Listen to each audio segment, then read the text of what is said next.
Hi guys, welcome back to one more mini vlog. Mini vlog ఏంటంటే పిస్తా house నుంచి desserts మొత్తం పట్టుకొని వచ్చారు మా వాళ్ళు. కైండ్ ఆఫ్ డిజర్ట్ పార్టీ అనుకోవచ్చు.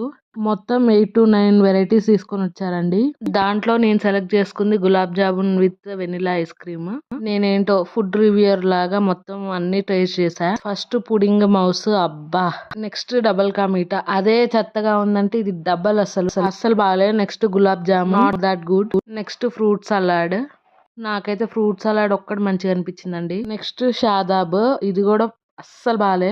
నెక్స్ట్ సీతాఫల్ ఐస్ క్రీమ్, దీంట్లో అన్ని పల్ప్స్ ఉన్నాయండి, పర్లేదు. నెక్స్ట్ ఆప్రికాట్ ఐస్ క్రీమ్, ఇది కూడా పర్లేదు, బాగుంది. పిస్తా హౌస్ అంటే ఎవరికైనా ఎంతో కొంత ఎక్స్పెక్టేషన్స్ అయితే ఉంటాయి. మాకైతే ఆ ఎక్స్పెక్టేషన్స్ రీచ్ అవ్వలేదు అనిపించింది. Actually we are not satisfied with that. Taste ఎట్టుంది? So that's for today's mini vlog. Please to subscribe.